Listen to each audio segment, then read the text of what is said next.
तो इसलिए मेरे मन में एक बात आई है कि हम्म। देखो, भोग संग्रह से संपूर्ण निवृत्ति भी नहीं हुई है, एकमात्र हम्म। परमात्मा को प्राप्त करना अभी तक पक्का उद्देश्य भी नहीं बना है। हाँ। ठीक है ना?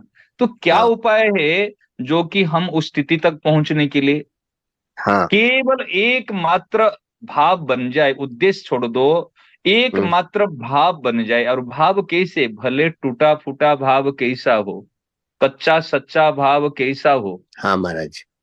अनन्य भाव हो तो कहना ही क्या है। हम्म। परंतु अनन्य भाव तो भगवान के लिए चाहिए, और कच्चा टूटा फूटा भाव हमारे महाराज जी के लिए चाहिए। बहुत बहुत बढ़िया। हाँ। वो कहते अनन्य चिंतयन्तो माँ, अनन्य अनन्य चेता सततम, उनके लिए अनन्य है। समझ रहे ना? हम्म। वो परीक्षा में पास करना बड़ा कठिन काम है। परंतु हाँ। हमारे महाराज जी कहते हैं, उदाहरण देते हैं, जैसे माँ कहीं से अपने सर पे जैसे जल लेके आ रही है, और बच्चा उसमें रो रहा है, नीचे मैंने गोदी में आने के लिए रो रहा है। तो माँ कहती है, तू पूरा उठ नहीं सकता, अनन्य हो कि मेरे गोद में आ नहीं सकता, कोई बात नहीं, तू थोड़ा सा बहाना करके हाथ तो उठा दे, मैं तुझे अपने गोद में ले लूं। यही कहती है माँ तुरंत। माँ तो कहती है ना। हम्म। तो उस समय में माँ ये नहीं कहती कि तू अनन्य रूप से और कहीं भी और कहीं जाएगा नहीं और किसको चाहेगा नहीं, अब बिल्कुल मेरी गोद में आने के लिए तेरी एक इच्छा है, तू अगर आएगा तो मैं तुझे गोद में लूंगी, ऐसे थोड़ी कहती है।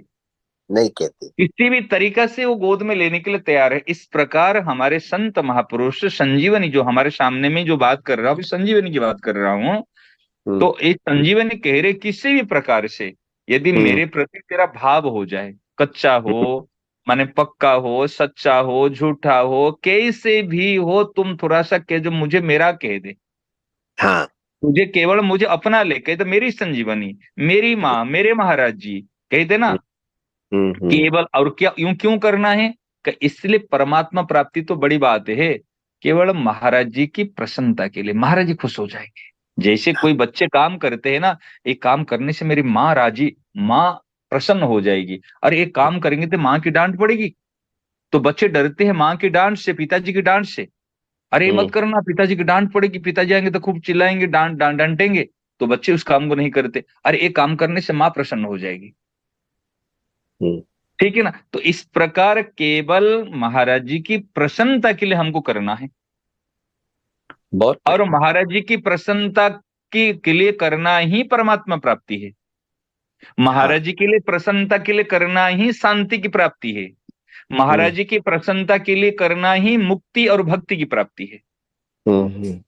अब देखो, जहां महापुरुषों की प्रसन्नता को प्राप्त करने का हमारे मन में भाव उदय हो गया, अभी प्रसन्नता प्राप्त कर नहीं पाए, परंतु हमारा भाव उदय हुआ, तो उस समय शांति, मुक्ति, भक्ति, भगवत प्राप्ति कोई अलग रहेगी क्या?